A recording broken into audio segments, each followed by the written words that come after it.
Welcome to the Tiffany Mika podcast. What we do here is build the strength and courage in you to accomplish your big dreams and goals in your sport. No longer will you feel limited. You won't feel you're not good enough. You won't question whether you will make it. Those doubts will disappear because you will have the competitive edge over your opponents and leave them in your wake. And the bonus is others will notice. Listen up and take notes because I will show you exactly how to do it.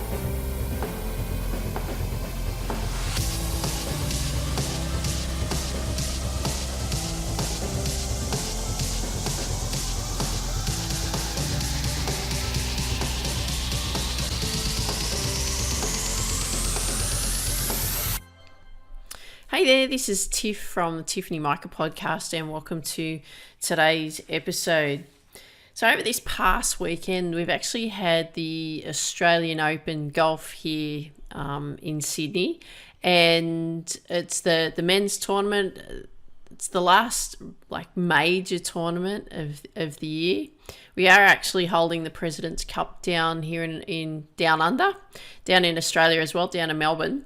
But what I did over the weekend was that I actually went and watched all the pros play golf. So the top player was about 14 in the world. Oosthuizen, he was incredible to watch. All the players were actually incredible to watch, and this is what I want to talk to you about today. They're all professionals, and doesn't matter what their world ranking is, they're all operating in the same way. And this is the point that I want to get across to you today, is that it doesn't matter what level of sport that you are playing right now. I want you to copy what the professionals do. I want you to think what the professionals do. I want you to act like what the professionals do. I want you to operate the way the professionals do, because you can really learn some things from them. And it's quite interesting playing golf, because golf is more controlled in emotions and so on, because you really need to be when you're competing in golf. Other sports can be different. You can let out frustrations in a different way and so on. Sometimes, like when you're competing in tennis or, like a field sport like hockey or soccer or, football or something like that, lacrosse, you can let out your aggressions in different ways. But when you're competing in golf, you actually have to learn to control your emotions around how you're going to manage yourself. And what I wanted to share with you today is, why do the professionals operate so well? What is it that they do that's different from the amateur sports people? So here's a number of things I want to share with you today. So number one, they are immaculately dressed. So I'm looking at the golfers, but if you actually look at a professional athlete, it doesn't matter what sport they're from, they always are very well presented. They're always immaculate. They're very, they take the time to ensure that they present themselves well, because you got to think of them. You got to think of them, and this is what I want you to think of yourself. I want you to think yourself as a brand, right? So you're marketing yourself. You're attracting specific type of people as fans because of the way in which you conduct yourself, the way you look, right? And I'm talking about the way you dress. So a number of them competing over the weekend, yep, they're sponsored and so on because they're a high level of golf performer. But it's the way in which they conduct themselves, incredibly immaculate. So number two, that actually leads also into their equipment. Their equipment is clean, right? You don't see any dirt, mud, grass, anything on their equipment. So I'm also including bags in this. So if you actually look at their golf bag, it's immaculate, right? Very, very clean. Their golf clubs themselves, very, very clean. The golf balls, very clean. Why is that so? Well, there's a couple of reasons. One is obviously from a presentation point of view. They're marketing themselves as a brand, so they don't want to come off as grubby or dirty, right? Unpresentable. because they've got a responsibility in order to present themselves well, for not only for golf, but as an athlete, right? As a personal brand that they are. The other thing is another reason why their equipment is clean, because you need the golf face of the club actually needs to be clean because of the grooves in the club face, so that the ball can actually work off the club face. Now, if the ball and the club are not clean, they can't work off the club face effectively, right? So you want to ensure that not only the equipment is clean from a presentation point of view, but also from a performance point of view. Need to ensure that. Number 3, courteous and respectful. That's what I really love about watching golf in that sense, because especially at professional level, it's a bit different at amateur level, but at professional level, you can see the respect that they have for their other competitors in the field. Whether they're thinking that or not, they actually show that respect. They're respectful of the crowd because they know that the crowd are the ones that are there supporting them, so that they know that they've got to be respectful of them, because if you don't get crowds, you don't get sponsorship, and you don't get competition money to compete and win, to win money and earn your living out in the professional circuit. Another thing that they're patient and tolerant. So this is what I was really impressed with, because some of them weren't playing as well as they could have or as well as they wanted to. Things just weren't working the way that they wanted them to. So they're incredibly patient and incredibly tolerant. So when things are not working, they're not carrying on, they're not screaming out, they're just getting on with it.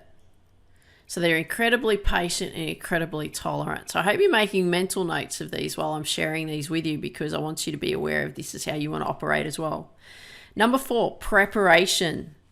So what they do is they get prepared to play, right? They get prepared to compete.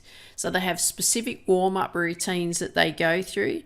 They're very systemized in what they do, because there's a reason that they're warming up the way they do. There's a reason of why they are operating in the sense of, if you look at it, they go and putt first. They go and warm up their putts. Then they go and start working on their short game and bunkers and all of that kind of thing, and leading into then the full swing. Because you want to be thinking about it. If you're an athlete and you're warming up for your performance of the day, the last thing that you warm up wants to be the first thing that you use when you actually then go and compete. Okay, so with a golfer, for example, you don't want to go and warm up your putts last, because that's the last feeling that you have actually when you step on the tee. You're not going to putt first when you compete, are you? You're going to tee off. So the last thing you want to use is actually the club that you're actually going to use, that you're going to compete with on that first hole. So you want to be thinking about this too when you're competing in your sport, is what is it that you're going to use, and what is the last thing that you're going to do in your warm-up preparation that's going to help you come off and start your sport competition in the way that you want to.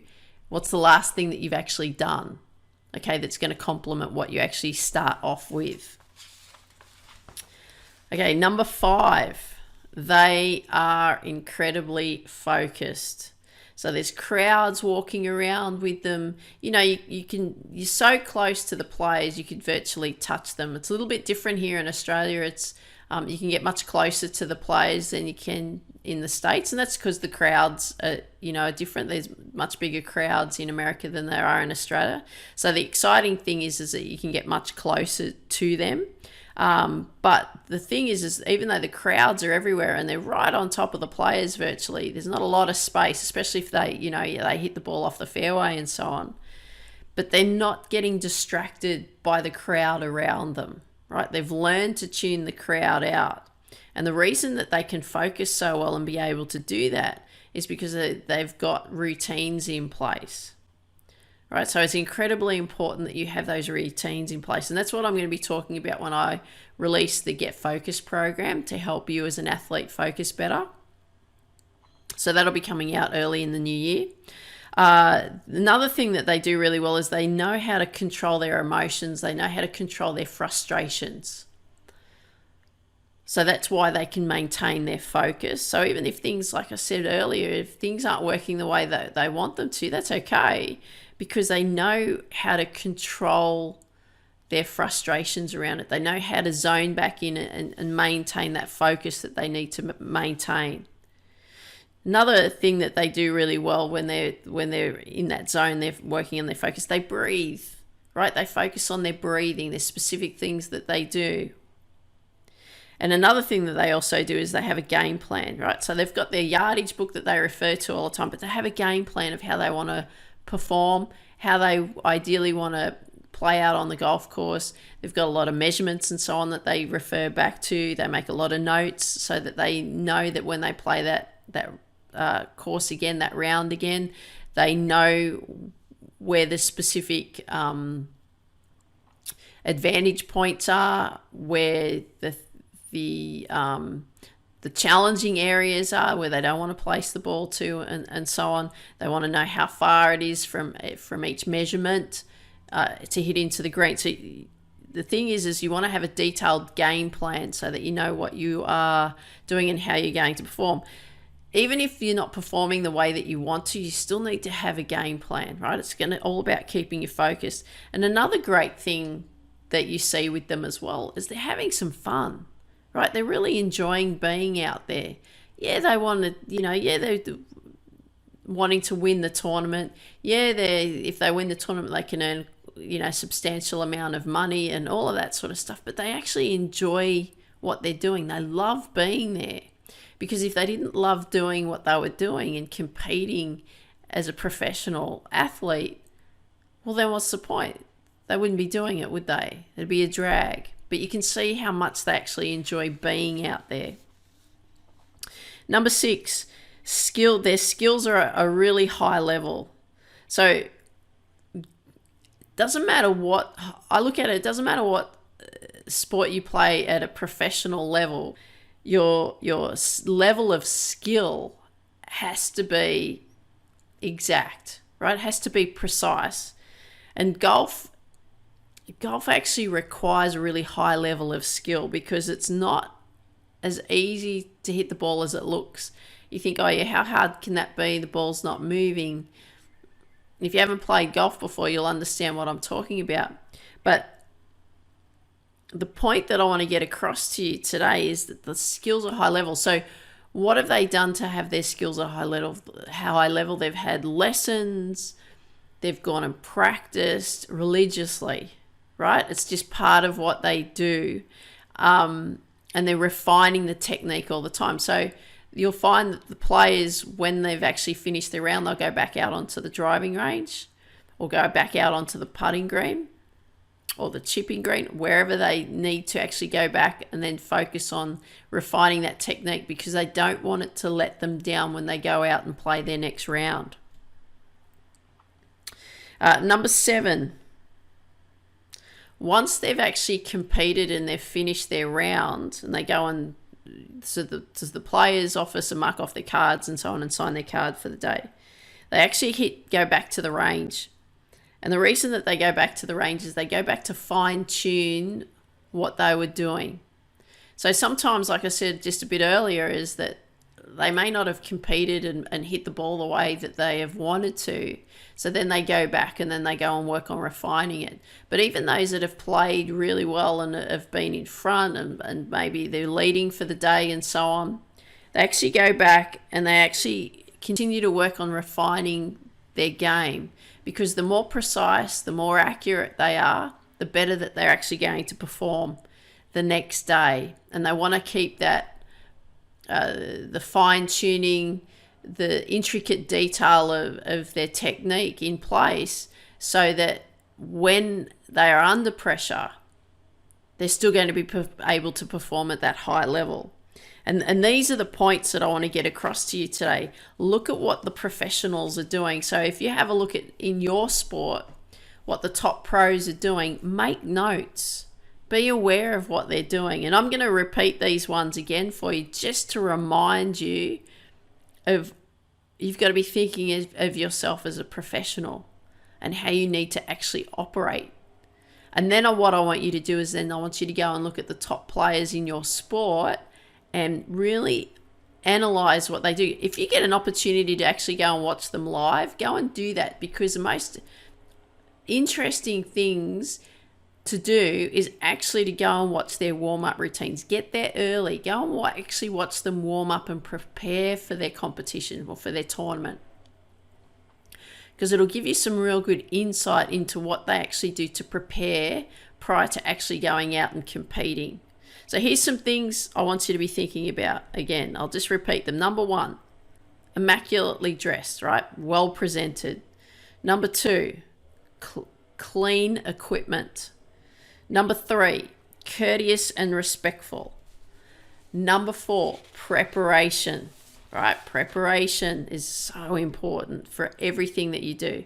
Number 5, incredibly focused, all right, through routines, controlling emotions, breathing. They have a game plan. Number 6, the skills are at a high level. And number 7, once they're finished, they go back and they warm down. Okay, so these are some really, really simple steps for you in order for you to operate at a better level. Because if you're listening to me, obviously that you want to compete really well in your sport, but you want to be a high performer. You want to be a professional athlete. So in order for that to happen, you want to do what the professionals do. Watch what they do. Refine what they do. It's so important, because you are going to be the next one that's going to be following in their footsteps. Learn from those that have gone from before you. It's incredibly important. So I hope you enjoyed today's episode. I'd love it if you could share with me what you like best about what you heard today. I've also just released my book, Focus, How to Reach Your Potential in Sport, Business and Life.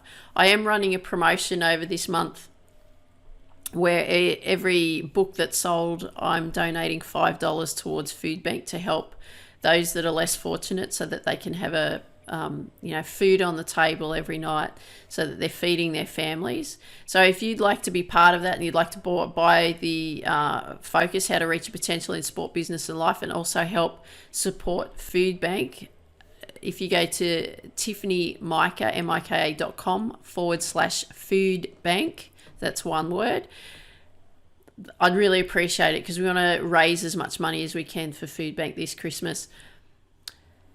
So get out there, start learning what the pros do, start treating yourself as a professional. I want you to dream big, believe in you, and go after your dreams. Have an absolutely awesome day. Take care. Talk soon.